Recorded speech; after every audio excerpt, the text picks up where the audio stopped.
Good evening. Pavel Zarubin, Russia TV channel. Happy belated birthday to you. On that day, of course, we were all wondering again where you were and what you were doing, because usually no one ever sees how you spend your birthday.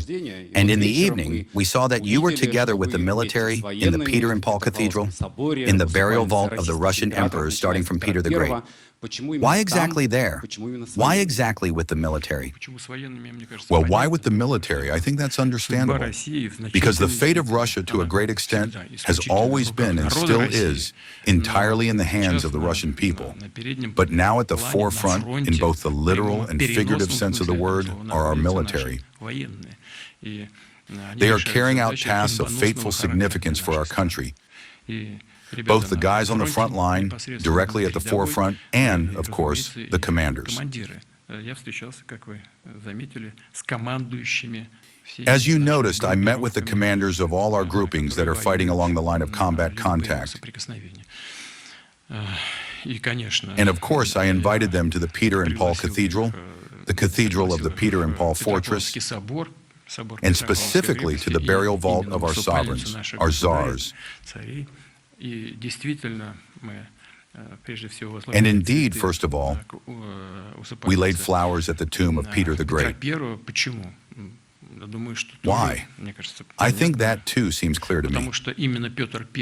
Because it was precisely Peter the Great who laid the basic, fundamental foundations of the modern Russian state.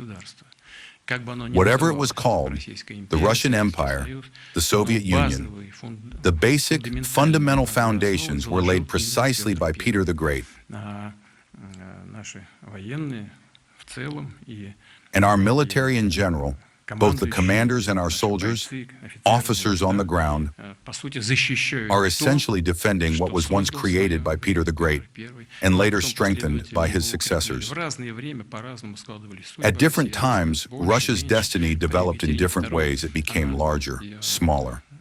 Under Catherine the Great, her tomb is right there, practically next to Peter the Great's. Russia made its greatest territorial acquisitions, as is known. That is, we paid tribute to those people who made a unique, fundamental contribution to the formation of our state. And afterwards, with my military colleagues, we simply held a meeting. They reported to me on the situation at each section of the front, each one for which they are directly responsible.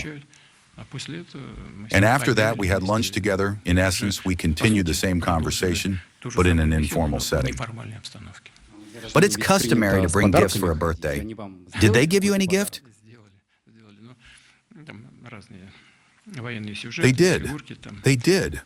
There were various military-themed items, figurines, books, but probably two of them have special value. One of the commanders gave me two icons that had belonged to our fighters, and those icons saved them.